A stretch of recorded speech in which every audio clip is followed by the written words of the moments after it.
కేసీఆర్ ఇచ్చిన 2000తోనే బతుకుతున్నాం. మా కొడుకు కూడా ఎవరు గంజి పోస్తలేము. ఆయన భగవంతుడు, మాకు ఆయన దేవుడు. అయితే మా అక్క చెల్లెలకు నేను ఏం ముచ్చట ఏంటంటే, అక్క చెల్లెళ్లకు ఆసరగా, అవ్వా తాతలకు అండగా బీఆర్ఎస్ పార్టీ మేము గట్టి కొట్లాడుతున్నాం. ఏమని బిడ్డ 4,000 ఇప్పుడు ఇస్తామని రోజు అసెంబ్లీలో అడుగుతున్నాడు. మరి చెప్పింది అప్పుడు కేసీఆర్ సార్ కూడా ఏమన్నాడు, మళ్ళా గెలిపింది నేను ఒక్కసారి 4,000 ఇయ్యా, ఒక ఏడాది 3,000 చేస్తా, మళ్ళీ ఏడాది 35,000 చేస్తా, లాస్ట్కు 4,000 చేస్తా అని కేసీఆర్ చెప్పింది. వీళ్ళు ఏమన్నారు, ఒక్కటేసారి 4 ఇస్తాను, ఇక డిసెంబర్లో 4 ఇస్తామంటే అందరూ నన్ను గెలిపించారు. గెలిచినాక మరి సపోర్ట్ చేస్తురా, మోసం అయిపోయింది. మరి ఇప్పుడు ఆ 4,000 ఇవ్వకుండా ఇప్పుడు మళ్ళా ఓట్లకు వస్తారట కాంగ్రెస్. ఏమనుకుంటారు, అక్క చెల్లెలకు ఏమో చేతిలో చీరగట్టి అయిపోయా, ఓ 2,000 ఇస్తే ఓటేస్తారని అనుకుంటారు. మనం వాళ్ళకంటే తెలివికల్లా ఉండాలి. 52,000 బాకీ పడ్డావు రేవంత్ రెడ్డి, మాకు 4,000 పింఛన్ ఇస్తాను, 52,000 బాకీ పడ్డావు, అవి ఇచ్చినాకనే ఓటు ఇస్తామని అనాలన్నా వద్దాం మనం. అట్లా అయితేనే ఇస్తారు. నువ్వు మహిళలకు మీ అందరికీ మహాలక్ష్మి అన్నారు. మహాలక్ష్మి అంటే నెలకు 2,500 మీ బ్యాంకులలో ఇస్తాము అని చెప్పిందా? వచ్చినాయి ఎవరికన్నా? 2,500 అంటే ఎంత బాకీ పడ్డది ఇప్పుడు? 65,000 రూపాయలు ఒక్కొక్క చెల్లెకు, ఒక అక్కకు కాంగ్రెస్ గవర్నమెంట్ బాకీ పడ్డది. మన బాకీ కార్డు అని మంచిగా వచ్చిందా నీకు? అంటే ఎంత బాకీ పడ్డది అని ఒక కాగితం తయారు చేసి పంపమన్నా మీ అందరికి. అంటే ఇప్పుడు మహిళలకు కాంగ్రెస్ పార్టీ ఒక్కొక్కరికి 65,000 రూపాయలు బాకీ పడ్డారు. అవి ఇవ్వాలన్నా వద్దా? మరి మహాలక్ష్మి ఇవ్వకపోయింది, 4,000 పింఛన్ ఇవ్వకపోయింది, తులం బంగారం ఇస్తామన్నారు. ఇచ్చిరా? కేసీఆర్ ఉండగా ఆడపిల్ల పెళ్లికి 1,116 ఇస్తా అన్నాడు, బరాబర్ ఇచ్చిందా లేదా? అందరికి 1,116 ఇచ్చింది. కాన్పుకు పోతే సర్కార్ దవాఖాన్లా కేసీఆర్ కిట్ ఇచ్చిండు, ఇట్లా అన్నం పెట్టి తల్లిని పిల్లని ఇటు కడిపించిండు. కాంగ్రెస్ వాళ్ళు ఏమనుకున్నారు, ఏ కేసీఆర్ 1,116 ఇచ్చింది కదా, ఇక మేము తులం బంగారంగా వస్తాం దానికన్నా, అన్ని ఓట్లు పడాలని అన్నారు. మరి వచ్చిందా ఇప్పుడు? ఆ కళ్యాణ లక్ష్మి చెక్కు కూడా పిల్ల ఊటి దాకత్తలేదు, లేట్ అయిపోయింది, మున్పట్లే కత్తలేదు. బంగారం ఇయ్యలే కానీ బంగారం ధర మాత్రం కొండెక్కింది. ఎంత అయింది? 1,60,000 అయిపోయింది. పేదోడు అయితే పుస్తమట్టం చేసి కూడా కష్టమైపోయింది. రేవంత్ రెడ్డి తులం బంగారం ఇయ్యలే కానీ ధర మాత్రం 1,60,000 చేసుకుంటూ అయిపోయింది. ఇచ్చింది లేదు, మోసం అయితే అయిపోయింది. అయిందా? మరి ఇప్పుడు మనము మున్సిపాలిటీ ఎన్నికలు వచ్చినాయి. ఇప్పుడు కాంగ్రెస్ వాళ్ళు వచ్చి గిర్ర తిరుగుతుంది. మరి మనం ఏం అడగాలి వాళ్ళను? ఏదిరాబై నీ మహాలక్ష్మి 2,500 అని అడగాలన్నా వద్దా? ఏదిరాబై మరి ముసలి 4,000 పింఛన్ అని అనాలన్నా వద్దా? తులం బంగారం అడగాలన్నా వద్దా? అడగకుండా మోసపోయి అడగటానికే వచ్చినమ్మాయి. నేనేమంటున్నా అంటే మీతోని, తప్పిపోయి మీరు వాళ్ళు ఇచ్చే చీరకో సారకో ఓటేసిండ్రు అనుకో, ఏమంటాడు రేవంత్ రెడ్డి? ఏనే 4,000 కొట్టినే నాకే ఓటేసిండ్రు అంటాడు. అంటాడా అనడా? నేను మహాలక్ష్మి ఇవ్వకపోయినా నాకే వేసిండ్రు అంటాడు. మరి వేద్దామా? రేపు నేను అసెంబ్లీలో వేసి గట్టిగా కొట్లాడతాను మీకోసం. ఇప్పుడు ఫిబ్రవరిలో బడ్జెట్ సెషన్ ఉంటుంది, గట్టిగా మాట్లాడాలి. మాట్లాడితే ఏమంటాడు నన్ను, ఏమై హరీష్ రావు నువ్వు ఇంతగానో మాట్లాడుతున్నావు, నువ్వు పోయి మాదారం కాడ 4,000 ఇవ్వకపోయినా నాకు ఓటేయిద్దన్నా నాకే వేసింది మాదారంలో, ఇంకెక్కడికి 4,000 అంటావు. అంటే రానురా, నువ్వు మాదారం పోయినావు, అక్క చెల్లెలు ముచ్చట పెట్టినావు, నువ్వు మహాలక్ష్మి 2,500 అన్నావు, పెన్షన్ 4,000 నా గురించి యాడ్ చేసి చెప్పొచ్చినావు. అయినా మాదారంలో నాకు డబ్బులు పడ్డాయి అంటే ఏమంటాడు? 4,000 వద్దన్నట్ట కదా, మనమే వద్దన్నట్టు అవుతుంది. మహాలక్ష్మి ఇవ్వకపోయినా వేస్తామా? ఏమిచ్చింది? ఒక బస్సు అంతా చూస్తే కదా.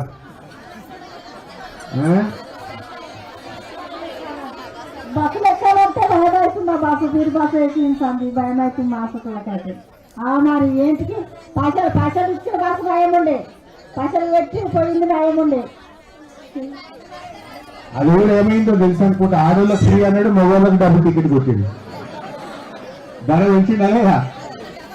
ఇక అయిపోయా, బాగా ఫ్రీ అంటే భర్త దగ్గర 5 రూపాయలకు 10 రూపాయలు వసూలు చేసి ఈ ఆడికాడికి అయిపోయిందా లేదా? అంతా మోసం జరిగిపోయింది. మరి ఏం చేద్దాం, మీరు అందరూ ఆలోచన చేయాలి. అక్క చెల్లెలు, కేసీఆర్ గారు ఉన్నప్పుడు మంచిగా మంచినీళ్ళ పథకం తెచ్చి మంచినీళ్ళకి బాధ లేకుండా చేసిండు. కళ్యాణ లక్ష్మి పథకం తెచ్చిండు. ఆసుపత్రిలో కేసీఆర్ కిట్ అనే పథకం పెట్టి ఆడవిలో ముట్టే ఇన్ని పైసలు ఇచ్చి కిట్ ఇచ్చి కాన్పు చేసి ఇంటికాడ పంపే మంచి పథకాన్ని కేసీఆర్ గారు తెచ్చిండు. పెన్షన్ 2000 అంటే 2000 బరాబర్ నెల నెల ఇచ్చిండు. రైతు బంధు అనే పథకం తెచ్చి కరోనా వచ్చినా కూడా కేసీఆర్ గారు రైతు బంధు పైసలు బ్యాంకులకు రైతులకు వేసిండు. కానీ కాంగ్రెస్ వాళ్ళు వచ్చినాక ఒకసారి ఇస్తే ఒకసారి ఎగ్గొడుతున్నారు రైతు బంధు. ఎగ్గొట్టిదా లేదా? అంత ఆగమైంది అదే రైతు బంధు. ఎప్పుడేం చెప్పిండు, ఇవో కేసీఆర్ 10 ఇచ్చిండు, మేము 15,000 ఇస్తాం ఎకరానికి అన్నారు. ఆశపట్టి ఉన్నది ఆగమైంది. అందువల్ల మనం దయచేసి మా అక్కలు మహిళలకు నియత ఎక్కువ అంటారు. ఆడబిడ్డలకు ఏముంటుంది ప్రేమ, మాట తప్పరు, నిజాయితీ ఉంటారు. అందుకే ఈ అక్క జిల్లలతో ఇలా మీటింగ్ పెట్టుకుందామని చెప్పిన నేను మా వాళ్ళకి. ఇలా ఆడబిడ్డలకు అండగానే ఈ కార్యక్రమాన్ని ఏర్పాటు చేస్తున్నాం.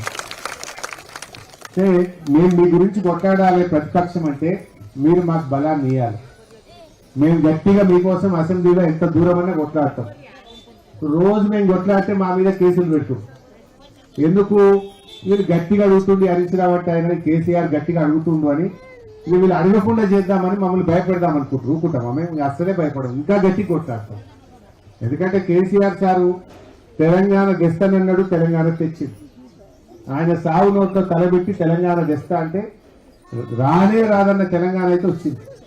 తెలంగాణ వచ్చినాక ఇంత పిల్లలకు మేలైంది, ఇంత చదువులు మేలైనాయి, ఇంత రోడ్లు బాగైనాయి, ఇంత 2000 పెన్షన్ వచ్చింది, ఇంత కళ్యాణ లక్ష్మి వచ్చింది, దళిత బంధు లాంటి పథకం వచ్చింది, కొన్ని కార్యక్రమాలు జరిగినాయి. సో వీళ్ళు ఏం చేసిండ్రు, అర్రాస్ పాట పాడింది. కేసీఆర్ 1,00,000 ఇచ్చిండు, మేము తులం బంగారం కలుపుతాం. కేసీఆర్ 2,000 ఇచ్చిండు, మేము 4,000 ఇస్తాం. కేసీఆర్ 10,000 రైతు బంధు ఇచ్చిండు, మేము 15,000 ఇస్తాం. ఇక ఆడపిల్లలకు మహాలక్ష్మి నెలకు 2,500 ఇస్తాం. చదువుకునే పిల్లలకు స్కూటీలు ఇస్తాం. ఇట్లా ఏమేమో చెప్పారు. సరే మనుషులం కదా, ఆశపడతాం, తప్పే ఉన్నది. కేసీఆర్ 2,000 అంటే ఇచ్చిండు, 4,000 ఇస్తాడేమో అనుకుంటాం కదా, తప్పే ఉన్నది. అలా ఆశపడ్డాం. కానీ అసలు సంగతి బయటపడ్డది. ఇప్పుడు బయటపడ్డది 2 ఏళ్ళ. ఇప్పుడు పక్కన ఆంధ్రప్రదేశ్ రాష్ట్రంలో చంద్రబాబు నాయుడు గెలిచిండాడు. ఆయన నేను 2,000 పోయి 4,000 చేస్తా అంటే గెలవగానే 4,000 ఇచ్చేసిండు ఆయన. మరి ఈయన ఎందుకు ఇస్తలేడు 4,000? ఇవ్వాలి కదా, మోసమే కదా, మోసం జరిగింది. మరి ఇప్పుడు ఆయనకు అర్థం కావాలంటే మీరందరూ కూడా అలా కొంచెం బుద్ధి చెప్పాలి. ప్రజాస్వామ్యంలో ఓటే గొప్పది. ఇప్పుడు ఆయన ఏమంటుండు, నాకే అయింది అంటుండు.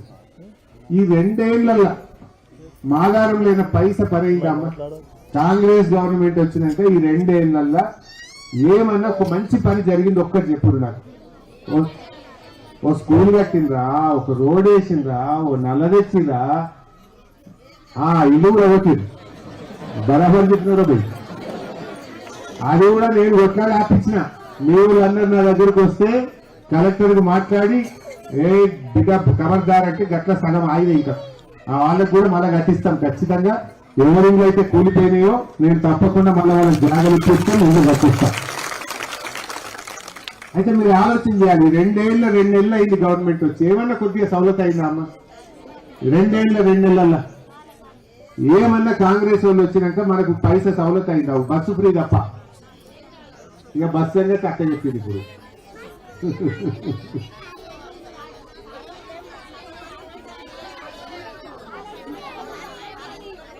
అయితే గద్దప్ప ఏదన్నా ఒక మంచి పని అయిందా దయచేసి మీరు ఆలోచన చేయండి. అందువల్ల మనము మీరందరూ కూడా ఆలోచన చేసి మరి మనం మన కారు గుర్తును గెలిపించుకుంటే నేను గట్టిగా మీకోసం కొట్లాడతా. సరిగా గెలిపించుకున్నందుకు 5 ఏళ్ళు అనుభవించాలి కదమ్మా, తప్పదు. అయ్యా 5 ఏళ్ళు అయితే వాళ్ళని మొయ్యాల్సిందే. కాకపోతే ఈ 2 ఏళ్లలోనన్నా కొన్ని మంచి పనులు చేయించుకోవాలి. వాళ్ళు ఇచ్చిన మాట అమలు జరగాలంటే మనం గట్టిగా వాళ్ళకి ఒక సుక్కు పెట్టాలి. లేకపోతే ఏమనుకుంటారు, జనం అంతా మాకే వేసేది అనుకుంటారు. వాళ్ళకి అర్థం ఎప్పుడైతుంది? మీ ఈ మున్సిపాలిటీ ఎన్నికల్లో కాంగ్రెస్ వాళ్ళకు కర్రు కాల్చి వాత పెడితే అదే నేను 4,000 ఎగబెట్టినందుకు నాకు ఓటేయలేదు, నేను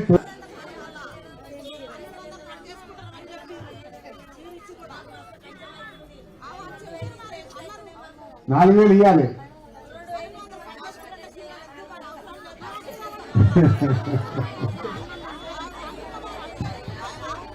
మాకు కళ్ళు కావు, కాకపోకలు కావు, మా దవాఖానలు కావు. 2,000 ఇచ్చాను కూడా కట్టుకున్నారు. ఈ పైన ముంగటి ఇస్తున్నారు. పైన రేపు ఎల్లుండి అనగా మరి కేసీఆర్ ఉండగా మరి అంతకు ముందు మాకు 8 రోజులు 15 రోజుల ముందు వచ్చు. మేము కేసీఆర్ అన్నం మీద బతుకుతున్నాం. ఇప్పటికైనా మాకు భూములు లేవు. మేము భూములు లేక బతుకుతున్నాం. ఇట్లా మేము బట్టతో కట్టుకొని బతికినాము. ఇవాళ తిని నీయ తప్పే కాదు కేసీఆర్తో మేము బతికినాము.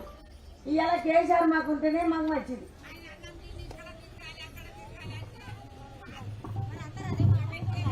తినేదేమో మేము ఆయనది తిని మళ్ళీ ఇక్కడ అక్కడ తిరిగి వేయాలి అంటుందంటే మా నుంచి కాదు. మేము దక్షిణ సరే మేము అదే ఓటుకుంటాం. మేము దక్షిణ సరే. మహిళలందరితో నా విన్నపం ఏంటంటే ఇవాళ మీ పిల్లల చదువుల గురించి కూడా రేవంత్ రెడ్డి ప్రభుత్వం మోసం చేసింది. మీ ఇంట్లో మీ పిల్లలు ఉంటే అడగండి, చెప్తారు. ఈ ఫీజు రియంబర్స్మెంట్ పథకం అనేది ఉండేది. అది రాజశేఖర్ రెడ్డి గారు ఉన్నప్పుడు, కాంగ్రెస్ గవర్నమెంట్ ఉన్నప్పుడు పాత రోజుల్లో తెచ్చింది. తర్వాత కేసీఆర్ గారు ముఖ్యమంత్రి అయినాక కూడా ఇది మంచి పథకము, పిల్లలు ఎస్సీలు బీసీలు పేద పిల్లలు చదువుకునే పథకం అని కేసీఆర్ గారు నెలకు 2,500 సంవత్సరానికి 2,500 కోట్లు ఇచ్చి పిల్లల్ని చదివిపించండి కేసీఆర్. స్కాలర్షిప్లు, ఫీజు రియంబర్స్మెంట్. కానీ ఇప్పుడు రేవంత్ రెడ్డి వచ్చిన 2 ఏళ్లల్లా ₹1 ఆ పిల్లలు పరిశాన్ అవుతుంది. కాలేజీలో చదువు అయిపోయినాక సర్టిఫికెట్లు దొరుకుతారు పిల్లలకు. మీ పిల్లలు, మగ పిల్లలు, ఆడపిల్లలు మీ ఇళ్ళలు ఉంటారు కదా, ఆ పిల్లల్ని అడిగితే మీకు చెప్తారు. పిల్లల చదువులు కూడా ఖరాబ్ చేస్తున్నారు. అంత దుబారా ఖర్చు. ఫుట్బాల్ ఆడడానికి 100 కోట్లు ఖర్చు పెట్టిండు. ఈయన అమెరికాలో చదువుకోవడానికంటే ఈయన ఇప్పుడు చదువుకుంటాడంటే ఈయన ఎంబడ గ్యాంగ్ దొరికిపోయి ఆడ చదువుకుంటానని ఆడ కోట్ల రూపాయలు ఖర్చు పెట్టిండు. అంతా అక్కడెక్కడో ఆయన భూములు ఉన్నాయని ఆడ 10 లైన్ల రోడ్డు, పెద్ద రోడ్ వేసుకుంటుండే ఆయన భూముల దిక్కు. అంటే అవసరం లేని ఖర్చులు పెడుతున్నాడు. ప్రజలకు ఇచ్చిన మాట తప్పుతున్నాడు. ఇలా ప్రజలకు ఎన్నో మాటలు ఇచ్చింది, అవి జరుగుతలేవు. కానీ ఫ్యూచర్ సిటీ అని 1,00,000 కోట్లు ఖర్చు పెడతా, మూసీ సుందరీకరణ పేరు మీద 1,00,000 కోట్లు ఖర్చు పెడతా. ఎవరికి కావాలి మూసీ సుందరీకరణ? ఎవరికి కావాలని ఫ్యూచర్ సిటీ? నువ్వు పేదలకు ఇస్తానన్నా నువ్వు 4,000 పెన్షన్ ఇయ్యి, రైతు బంధు ఇయ్యి. ఎరువు బస్తాలు దొరుకుతున్నాయమ్మా. కేసీఆర్ ఉండగా ఆటోకి ఫోన్ చేస్తే ఇంటికాడ మందు బస్తాలు వేయలే ఆటో అయినా. ఇంటికాడ రేపు 4 బస్తాలు లేరా తమ్మి అంటే సాయంత్రం వేసి పైసలు తీసుకొని పోవు. ఇప్పుడు ఏంది పరిస్థితి? ఎరువు బస్తాలు ఎంత ఇబ్బంది పెడుతుండ్రు. ఇంకా ఇప్పుడు అట 3 తాపాలు ఇస్తారట. మనకు 5 బస్తాలు కావాలంటే మొదలు 1, మధ్యలో 2, పొట్టకొచ్చినాక 2 ఇస్తారట. 3 సార్లు తిరగాలన్నట 5 బస్తాలకు. ఎంత ఇబ్బంది అవుతుంది మందు బస్తాలకు. మరి మందు బస్తాల కోసం గోస పెట్టిన కాంగ్రెస్ మళ్ళీ ఎందుకు ఓటేయాలి మనం? ఇప్పుడు ఏమంటాడు, నేను ఎరువు బస్తాలు ఇవ్వకపోయినా చేసిండు, 4,000 పింఛన్ ఇవ్వకపోయినా చేసిండు, మహాలక్ష్మి ఎగబెట్టినా చేసిండు, తులం బంగారం ఇవ్వకపోయినా చేసిండు, కేసీఆర్ కిట్ బంద్ పెట్టినా చేసిండు, బతుకమ్మ సీరలు బంద్ పెట్టినా చేసిండు, అన్ని ఎగబెట్టినా చేసలేదు. ఇంకా న్యాయం ఉండాలి కదా. ఆయన న్యాయం తప్పినప్పుడు మరి మనం కూడా చూసుకోవాలి కదా తల్లి. దయచేసి ఆలోచన చేయండి. ఇప్పుడు గంత కరోనా వచ్చినప్పుడు మీకు యాదుకుందో లేదో, నేను వచ్చి తిరిగిన పటాన్ చెరువులో అందరు భయపడుతుంటే రెమిడీసివిర్ ఇంజక్షన్లు కానీ, సూదులు కానీ, గోళీలు కానీ తెచ్చి ప్రజలకు ధైర్యం ఇచ్చినాం. 10 కిలోల బియ్యం ఫ్రీగా ఇచ్చినాం. నెల 10 కిలోలు ఇచ్చినాం. నెలకుంది అప్పుడు గరీబోళ్ళు కరోనా వచ్చింది, ప్రజలు ఆగమవుతారని 10 కిలోల బియ్యం ఇచ్చినాం. కారకు మీద 1,500 రూపాయలు ఇచ్చినాం. కడుపులో పెట్టి కాపాడుకున్నాం. కరోనా వస్తే, కరోనా వచ్చినా రైతు బంధు ఆపలే, కరోనా వచ్చినా ఎరువు బస్తాలకు తిప్పలు కాలే. అయిందా? కేసీఆర్ ఉన్నప్పుడు ఇప్పుడు ఏమీ లేదు. వీడు రైతు బంధు ఇయ్యడు, ఎరువు బస్తాలు ఇయ్యడు, 4,000 ఇట్లా ఎగ్గొట్టాడు, మహాలక్ష్మి అట్లా ఎగ్గొట్టాడు, బతుకమ్మ సీరలు బంద్ పెట్టాడు, కేసీఆర్ కిట్ బంద్ పెట్టాడు, పిల్లల చదువులకు ఫీజు రియంబర్స్మెంట్ స్కాలర్షిప్ బంద్ పెట్టాడు. అంత ఆగం. గ్యాస్ అన్నది అంతా చూస్తాయి. అవి పడుతున్నాయా పైసలు? అంత ఆగమైంది లేదా?